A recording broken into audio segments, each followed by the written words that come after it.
A paz do Senhor Jesus.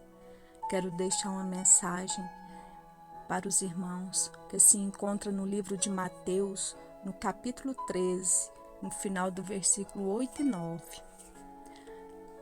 As sementes que caíram em terra boa produziram na base de 100, de 60 e de 30 grãos por um. E Jesus terminou dizendo: se vocês têm ouvidos para ouvir, então ouçam. Sabe, meus queridos, estas sábias palavras foram ditas por Jesus nos versículos finais da parábola do semeador. Ele utilizou para ilustrar o ensinamento para a multidão que o acompanhava. Então, ele apresenta os locais onde as sementes foram lançadas. As primeiras caíram ainda na beira do caminho e não encontraram boa terra e foram comidas pelos pássaros. Então nós podemos imaginar que são os corações das pessoas que ouvem o Evangelho, mas ignoram totalmente. E aí o inimigo vem e rouba aquilo que foi semeado, que poderia frutificar, ou seja, entra por um ouvido e sai pelo outro. Coisas assim desse tipo.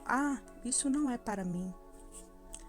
E Jesus ele continua dizendo que a outra parte das sementes do semeador caiu em um local onde havia muitas pedras e pouca terra. Então, essas sementes brotaram logo, porque a terra não era profunda.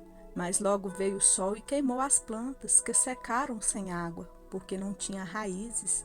Estas nos parecem ser as pessoas que recebem a palavra de Deus de maneira superficial, sem comprometimento.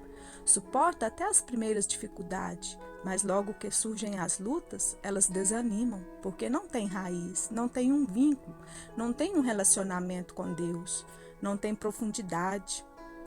Jesus cita então as sementes que caem em meio aos espinhos, que crescem e sufocam as plantas. Estas nos fazem pensar naqueles que recebem a palavra com alegria, mas o engano do mundo, das riquezas, além do medo de abrir mão de algo, os sufocam. Parece que Jesus se refere às pessoas que aderem ao reino de Deus como obter um ganho, ou pelo menos não perder nada.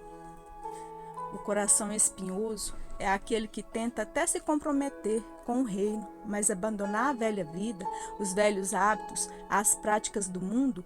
Por fim, Jesus fala como nós lemos inicialmente, da terra boa, que recebe semente e produz à base de 100, 60 e 30 grãos por um.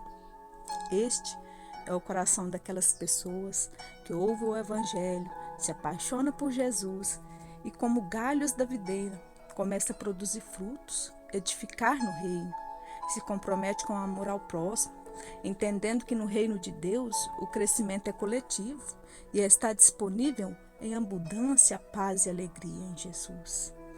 A pergunta para mim, para você hoje é: qual o tipo do solo do nosso coração? Como disse Jesus, se vocês têm ouvidos para ouvir, então ouçam. Pense nisso, meu irmão.